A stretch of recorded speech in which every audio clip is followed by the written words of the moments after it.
Hello guys and welcome back to Darkhorse Paranormal. Today we're going to talk about an alleged vampire grave within the grounds of St. Adrian's Church in Billinge. We decided to add this one here as Billinge is only on the outskirts of Liverpool and made sense to us here at Darkhorse Paranormal due to finishing the 8 short episodes of the alleged vampires within Liverpool. So here we go as we try and piece information together regarding this alleged vampire grave. If you did not know already, there's a 300-year-old alleged vampire grave at the edge of Greater Manchester. You'll be able to find and visit this spooky ghoulish grave while visiting St. Aidan's Church in Billinge, which is situated near Wigan. This tomb dates back to 1720 and is famous for its Gothic design. What is fascinating about the tombstone, it's also in the shape of a coffin, which is amazing within itself. It's known locally by the locals as the vampire grave because the skull that looks like it's being carried by bat wings, and the crest, as in the circle elbow, is a snake eating its own tail. And what's fascinating is this has all been carved within the stone. It's how truly amazing and beautiful is that then. Not only that, right above the snake to the right, you can see the date of 1720, making this tombstone well over 300 years old. Okay, so some of the tombstone has been affected by weather throughout the years, but at the very top you can see like waves. If you look closely, I mean they're written within the stone.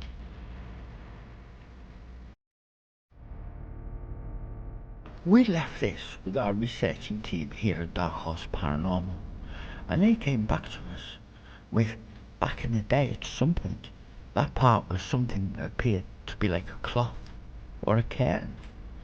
It also at one point had something inscribed on there, but that's all long gone now. If you look from the top of the tombstone, as if it was a coffin, at where your head would be positioned, then you can see what looks like a broken holder, like you would carry the coffin if you were a pallbearer. It just goes to show, and I'll say it again, how terrifyingly beautiful this coffin actually is. We've tried to rotate the image, so if you can look closely under the elbow, then you're only able to make out,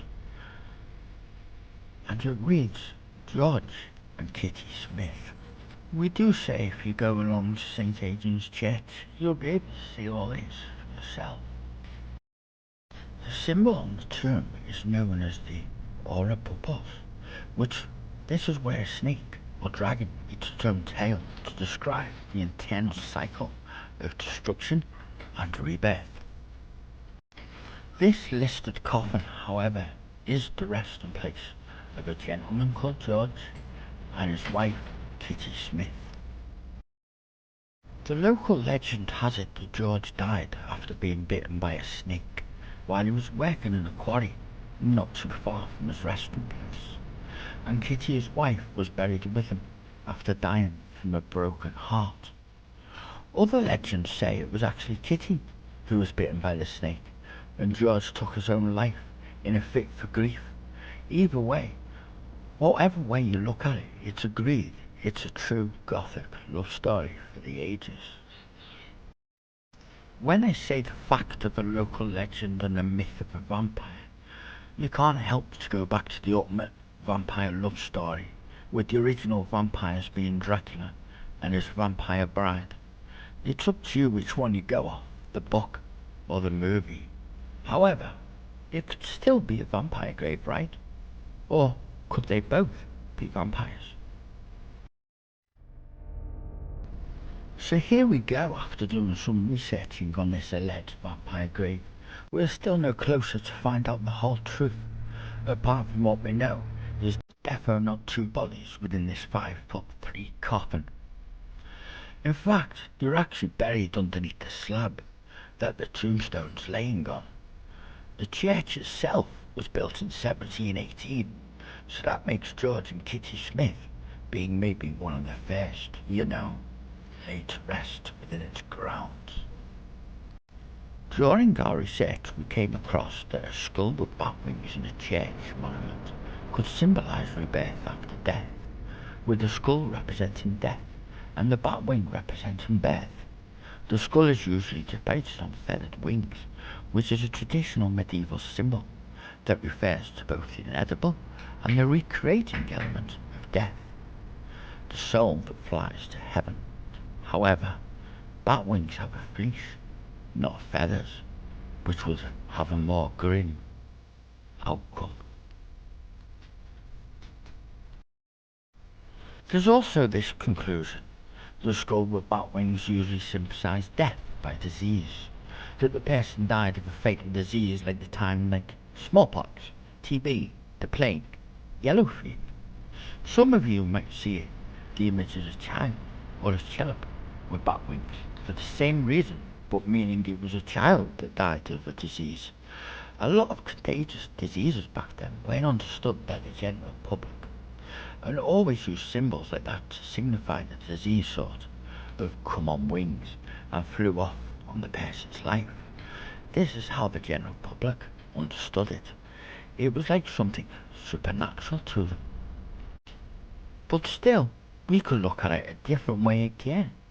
The Ouroboros, serpent eating its own tail, is sometimes considered a symbol of its eternal destruction and rebirth, which fits a vampire legend.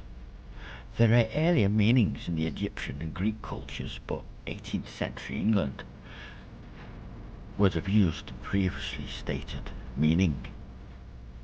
We also backtracked to our old Swan Vampire episode, and we came to the conclusion that if it was a vampire game, it wouldn't be in the consecrated ground, or that near the church. So looking at the story regarding the snake, and as a legend, has it one of the pair committed suicide? However, if that was the case at the time, they would also not be buried in consecrated grounds, as they would traditionally be buried outside the church boundaries, in other grounds, as suicide was considered a sin. From what we know as well, we take a look at the snake. From what we know, we only have one venomous snake here in the UK, and that being the adder. The bites from an adder don't normally result in death. Being 300 years old, maybe less medical facilities in general. However, it's not fatal. For here at Darkhorse Paranormal, we know and can safely say and agree that this cemetery is exactly what you picture in your mind when you think of Halloween or a haunted cemetery. So, we'll leave that there with the alleged Billinge Vampire, and please let us know in the comments if you would like us to spend the night at St. Agent's Church and carry out a little paranormal investigation. Until next time, sleep tight.